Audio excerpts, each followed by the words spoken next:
let's think about how hydrogen bromide might react with this thing right here. And let's think about what this would be called. We have 1, 2, 3, 4, 5 carbons. It has a double bond right here. If we start numbering at this end, because that's where the double bond is, then this would be pent. This is pent. The double bond starts at the number 1 carbon, pent 1, and it's obviously an alkene. It has a double bond, so it's pent 1-ene. Sometimes this is called 1-pentene. 1-pentene. Either way, so let's think about how these two characters might react with each other in some type of solvent. Usually when a solvent's not specified, it's usually water or alcohol. If this was water, then this would actually be, we would have a solution of hydrobromic acid. But let's not worry about that right now. Let's just worry about how these two characters might react with each other.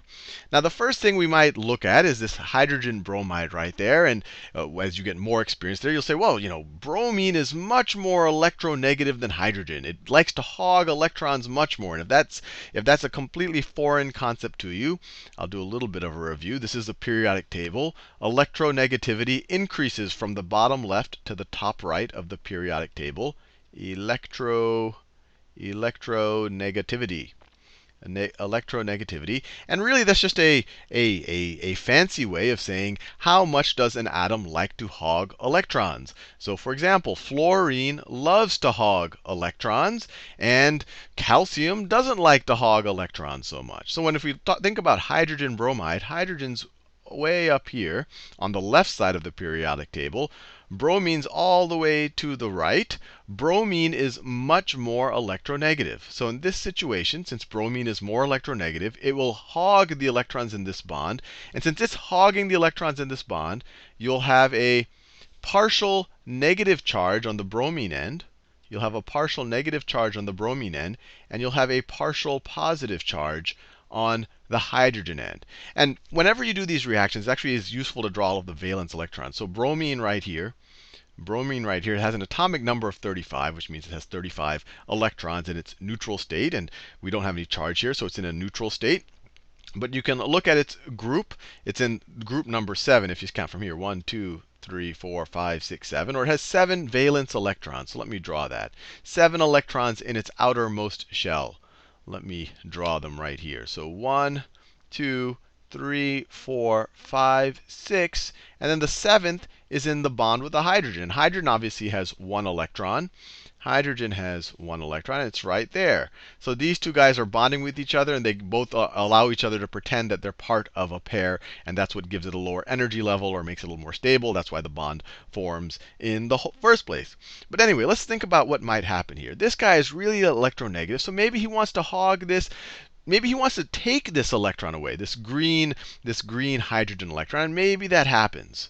Maybe that happens. But that can't, let me just draw it out. So maybe that happens. So he takes that electron, that green electron away. It's just getting closer and closer. If there's only some other place that this hydrogen could get an electron from, then this guy could just go to the bromine, which is what bromine really wants to happen because it's so electronegative. So where can the hydrogen get an electron to replace the one that it's about to lose?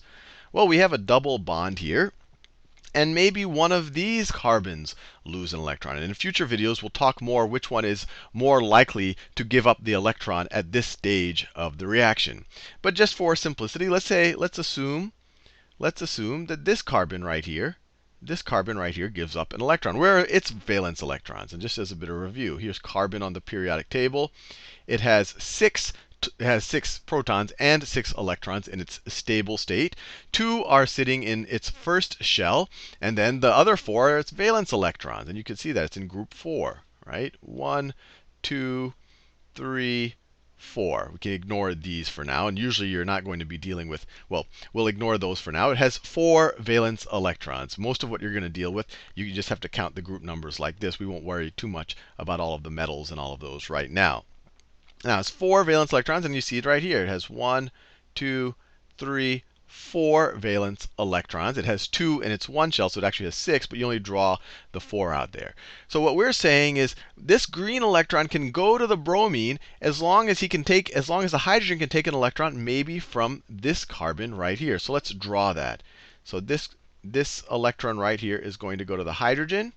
And when that electron goes to the hydrogen, simultaneously that will allow this electron to go to bromine. And obviously they won't be this far when it happens. There would be some type of collision that would have to occur in just the right way, with just the right level of energy for this to occur. Maybe the hydrogen is getting really close to this part right at the right moment when this electron is being sucked away from the bromine. So this has a partial positive charge attracted to the electron. That electron goes over there. It won't always happen, but this is a potential reaction mechanism. But this whole step happens at once. This electron goes from this character to the hydrogen at the same time as hydrogen loses its electron to the bromine. So what's going to happen right after this step? What's going to happen right after this step? So right after that happens, what will everything look like? Well, we'll have the bromine will have gained the electron. So it's now a bromide ion. So let me draw it like this. So it had its original 7 valence electrons, 1, 2, 3, 4, 5, 6, 7. And now it just stole an electron from the hydrogen. It was able to swipe an electron off the hydrogen. That's the electron it swiped off the hydrogen. And now what will this thing that was 1-pentene or pent-1ene, what will this look like now? Let me draw it.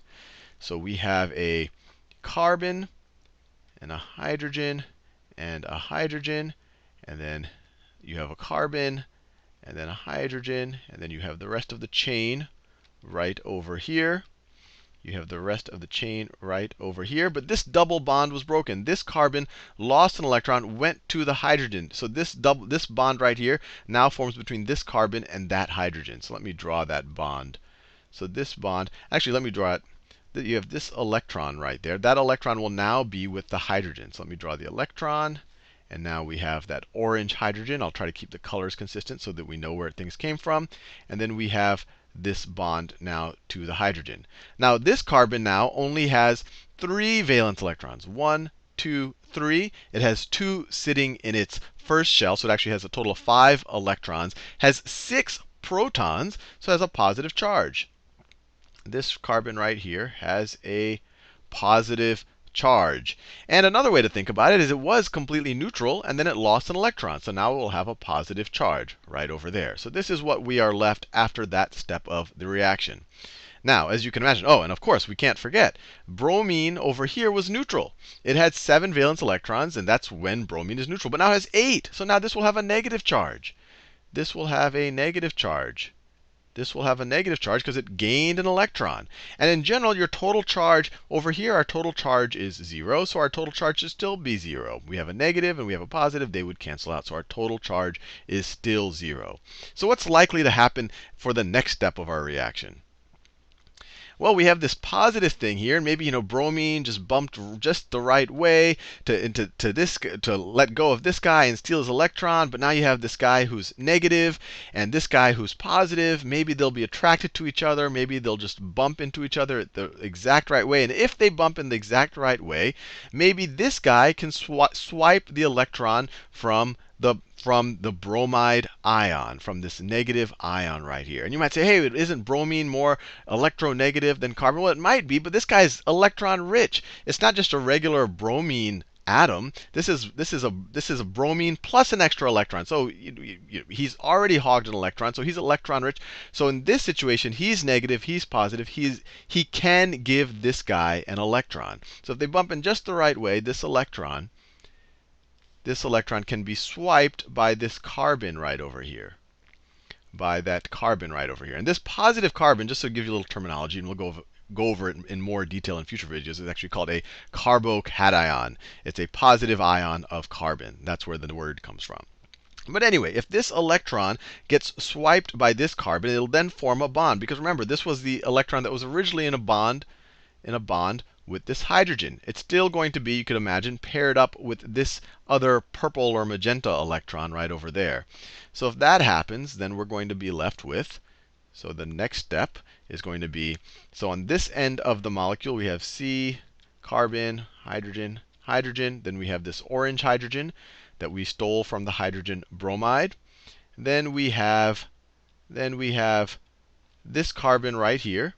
It has a hydrogen. You have the rest of the chain, CH2, CH2, CH3.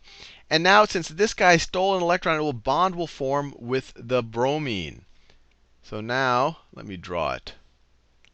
So he's going to steal this. Let me draw it this way. So a bond will form. He's stealing this electron. So now this electron is with this carbon. So I can do it as one end of the bond. The other end of the bond will be that magenta electron right there on the bromine. And now the bromine lost an electron. So it's neutral. It once again has 1, 2, 3, 4, 5, 6, 7 valence electrons. Carbon is now neutral because it gained an electron. It once again has 1, 2, 3, 4 electrons. So now everyone is happy again. So we in this video, we were able to get a mechanism. And we can talk in the future about how likely it is to happen, how quickly it might happen. We were able to start with hydrogen bromide and 1-pentene or pent-1-ene and get to this thing. And just by pushing around electrons and just thinking about what is likely to happen based on what's electronegative and what might be able to gain or lose an electron. And just a bit of a review, what is this thing right here? This might be, let's see, this is 1, 2, 3, 4, 5 carbon still. So it's going to be a pent. It's now an alkane, no double bond, so it's pentane, and it has one group on it. So we'll start numbering closer to the group. So 1, 2, it's 2-bromopentane. 2-bromopentane. So we were able to figure out a reaction mechanism to get us from hydrogen bromide and 1-pentene to 2-bromopentane.